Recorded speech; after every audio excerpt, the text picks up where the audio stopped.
नमस्कार विद्यार्थियों, आज का पाठ है क्रिया। इस पाठ में हम जानेंगे क्रिया क्या है। विभिन्न विद्वानों द्वारा दी गई क्रिया की परिभाषाओं पर विचार करेंगे और क्रियार्थक संज्ञा की बात करेंगे। क्रिया क्या है?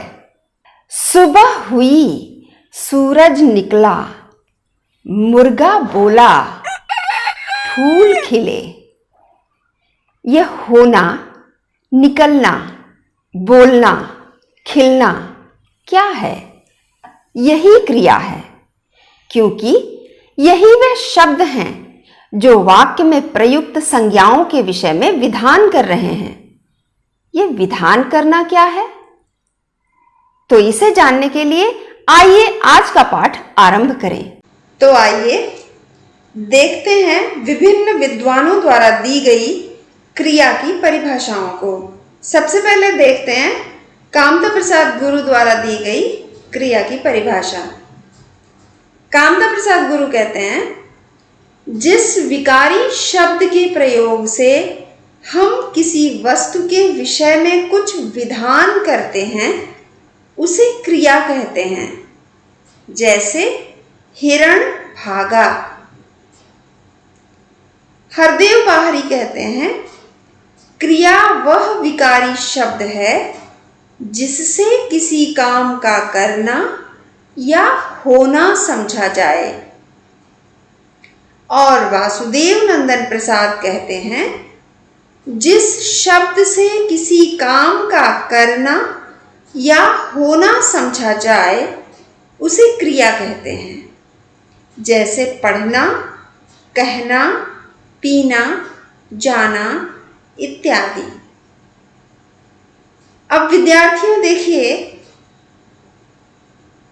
हरदेव बाहरी और वासुदेव नंदन प्रसाद की परिभाषाएं जो हैं वह एक दूसरे से काफी कुछ शब्दों के स्तर पर, शब्दों के अर्थ के स्तर पर मेल खा रही हैं। लेकिन कामता प्रसाद गुरु की परिभाषा में एक विशेष बात देखने को मिल रही है। कामता प्रसाद गुरु कहते हैं कि जिस विकारी शब्द के प्रयोग से हम किसी वस्तु के विषय में कुछ विधान करते हैं उसे क्रिया कहते हैं। तो सबसे पहला प्रश्न यह उठता है कि यह विधान करना अर्थात क्या? उससे भी पहले हम याद कर लेते हैं। शब्द विचार की बात करते हुए हमने चर्चा की थी कि शब्द के रूपांतर के आधार पर दो भेद होते हैं, विकारी और अविकारी। विकारी शब्दों के चार भेद होते हैं, या यूं कहें चार रूप बताए गए हैं: संज्ञा, सर्वनाम, क्रिया और विशेषण। तो हमने इससे पहले के वीडियोस में संज्ञा, सर्वनाम और विशेषण की बात कर ली है। आज हम चौथे विकारी शब्द क्रिया की बात कर रहे हैं। इसलिए अब तक आपको यह तो स्पष्ट हो गया होगा कि विकारी शब्द ये चार ही हैं और इन चारों को विकारी शब्द क्यों कहते हैं। तो आइए देखते हैं कि ये जो विकारी शब्द है क्रिया, ये किस प्रकार किसी वस्तु के विषय में कुछ विधान करता है।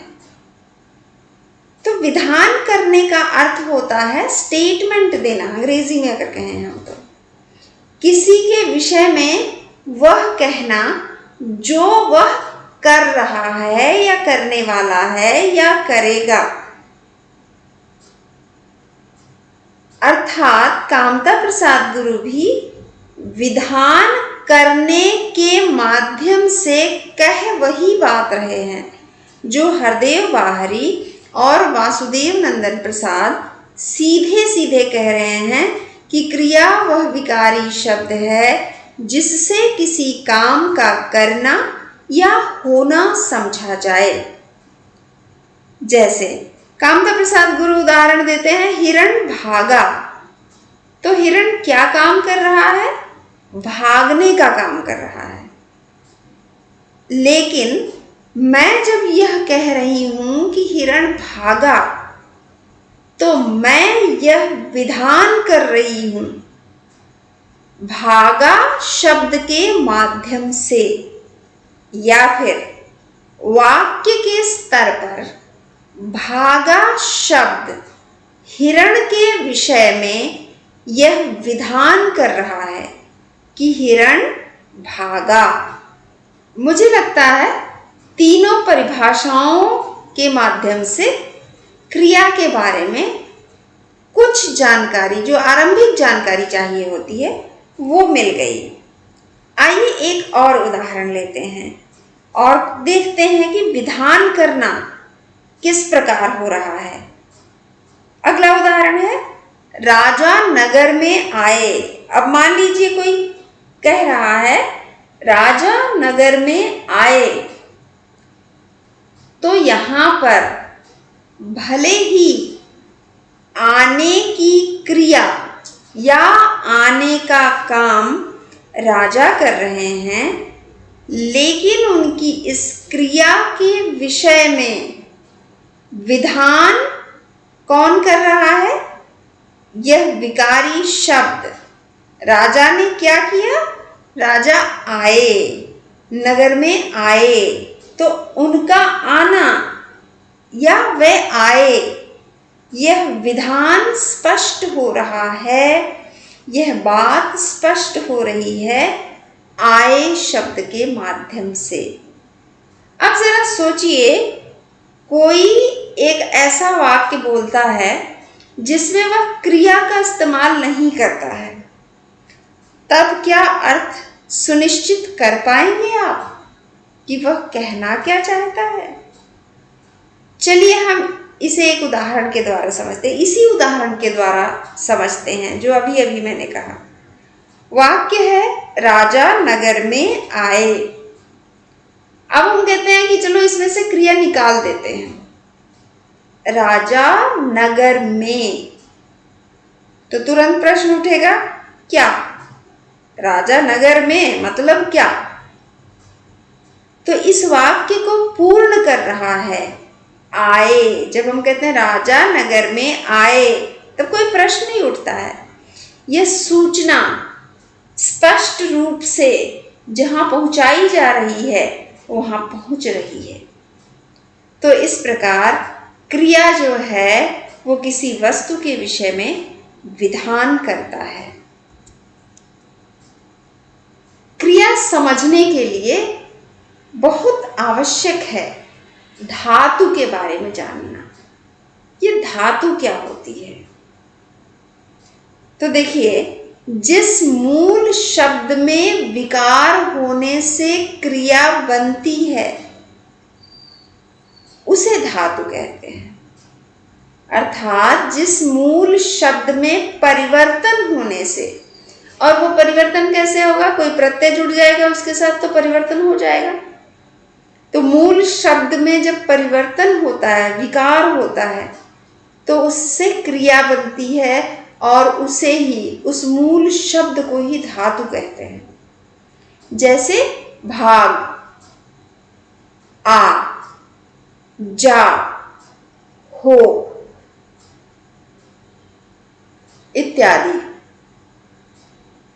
तो ये सारे शब्द जो अभी अभी, ये सारे उदाहरण जो अभी अभी मैंने कहे, ये धातुएं हैं, यानी कि वह मूल शब्द है जिनसे क्रिया बनती है। तो क्रिया कैसे बनती है? धातु के अंत में ना जोड़ने से क्रिया बनती है। धातु के अंत में ना जोड़ने से जो शब्द बनता है उसे क्रिया का साधारण रूप कहते हैं। जैसे भाग के साथ ना जुड़ गया तो शब्द बना भागना, आ के साथ ना जुड़ गया तो शब्द बना आना, जा के साथ ना जुड़ गया तो शब्द बना जाना। और इसी प्रकार हो के साथ ना जुड़ा तो शब्द बना होना। और ये सारे ही शब्द जो अभी अभी बन रहे हैं ना जोड़ने से, ये सारे शब्द क्रिया हैं, क्रिया के साधारण रूप। तो क्या इनको हम अपने वाक्यों में प्रयोग कर सकते हैं? प्रश्न है मेरा आपसे। सोचिए और खुद को ही उत्तर दीजिए।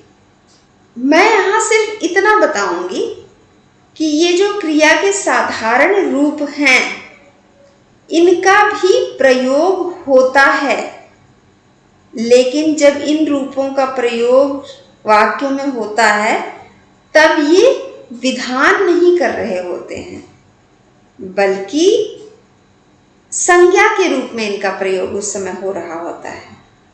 जैसे उसका जाना मुझे अच्छा नहीं लगा, तो उसका क्या अच्छा नहीं लगा? उसका जाना अच्छा नहीं लगा। अब आप देख रहे हैं, जब हम इस तरह के प्रयोग करते हैं तब तो क्रिया का साधारण रूप प्रयुक्त होता है, लेकिन आम तौर पर जब किसी वाक्य में विधान किया जा रहा होता है तब वहां पर क्रिया का साधारण रूप प्रयुक्त नहीं किया जाता है। जैसे अब आप देखिए, मैंने ये तो कह दिया कि उसका जाना मुझे अच्छा नहीं लगा, लेकिन जब इस जा क्रिया को हम अपने वाक्य में क्रिया के तौर पर प्रयोग करेंगे तब इसका रूप बदल जाएगा। जैसे वह प्रतिदिन स्कूल जाता है। अब आप देखिए, वह प्रतिदिन स्कूल जाना है, गलत है। हम वाक्य बनाएंगे जा क्रिया से, जा मूल धातु से, तो वाक्य होगा जाता है।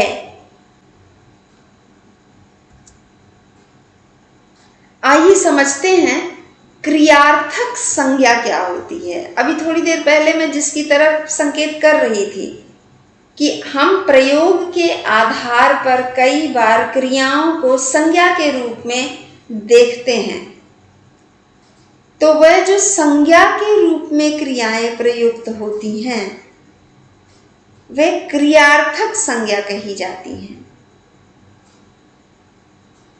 जैसे अभी हमने कहा, क्रिया का साधारण रूप क्रिया नहीं है, क्योंकि उसके उपयोग से हम किसी वस्तु के विषय में विधान नहीं कर सकते, बल्कि विधि काल के रूप को छोड़कर क्रिया के साधारण रूप का प्रयोग संज्ञा के समान होता है। कुछ लोग इसे ही क्रियार्थक संज्ञा कहते हैं, और यह क्रियार्थक संज्ञा भाववाचक संज्ञा के अंतर्गत आती है। जैसे उदाहरण देखिए, पढ़ना एक गुण है, तो यहां पर पढ़ना क्रिया के रूप में प्रयुक्त नहीं हुआ है, बल्कि क्रियार्थक संज्ञा के रूप में प्रयुक्त हुआ है। यदि हम इसी शब्द को क्रिया के रूप में प्रयुक्त करें तो हम लिखेंगे वह पढ़ती है या वह पढ़ता है। लेकिन यहां पर उदाहरण दिया है पढ़ना एक गुण है, अर्थात जो साधारण रूप है क्रिया का उसे ही यहां सीधे सीधे प्रयुक्त कर लिया गया है, और इस तरह से यह क्रियार्थक संज्ञा का रूप बनता है। दूसरा उदाहरण देखिए, मैं पढ़ना सीखती हूं। क्या है ये? मैं पढ़ना सीखती हूं। आप रेखांकित शब्द पर ध्यान दीजिए, पढ़ना। तो यहां पर पढ़ना शब्द क्रियार्थक संज्ञा के रूप में प्रयुक्त हुआ है। अगर इसे ही हम क्रिया के रूप में प्रयोग करना चाहें तो हम लिखेंगे मैं पढ़ती हूं। तब वहां पर मैं पढ़ना सीखती हूं यह रूप नहीं प्रयुक्त होगा।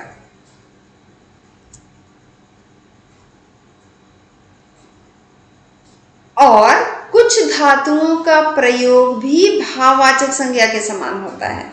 अभी हमने देखा, हम क्रियार्थक संज्ञा की बात कर रहे थे और कहा गया है कि क्रियार्थक संज्ञा भाववाचक संज्ञा के अंतर्गत आती है। तो जो क्रिया की धातुएं होती हैं, कई बार हम उन धातुओं का भी सीधे सीधे अपने वाक्य में प्रयोग कर लेते हैं। जैसे हम नाच नहीं देखते। अब देखिए, धातु क्रिया का मूल रूप नाच।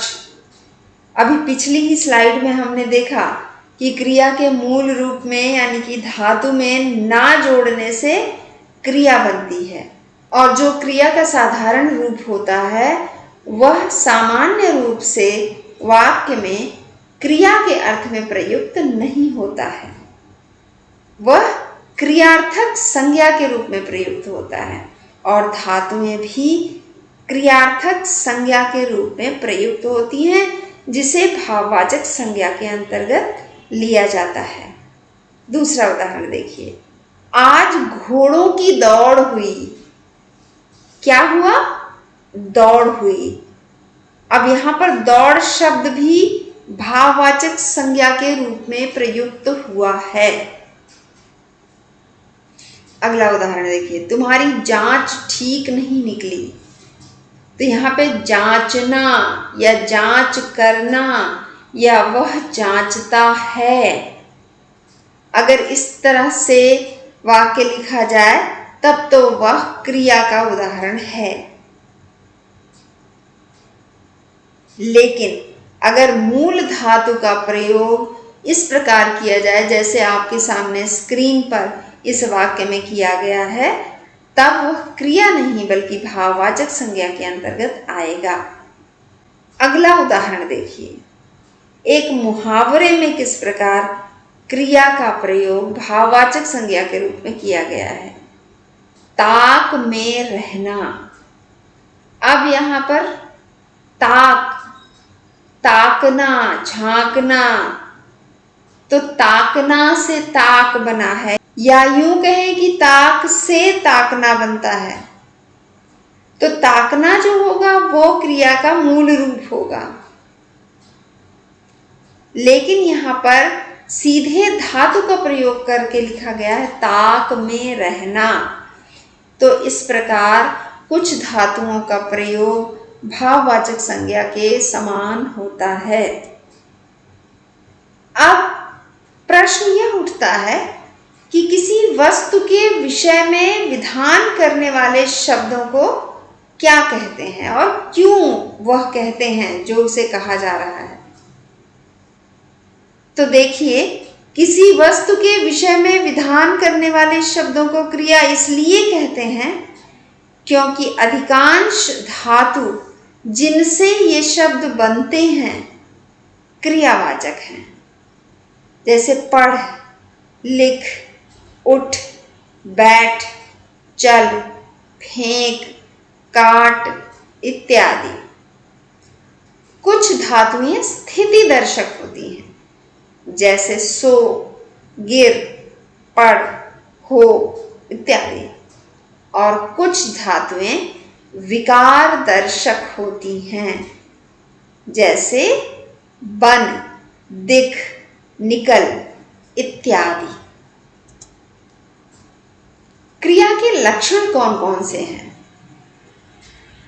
तो अभी अभी हमने जो परिभाषाएं देखी और उन परिभाषाओं के बाद जो चर्चाएं की, उनके आधार पर क्रिया के ये कुछ लक्षण हो सकते हैं।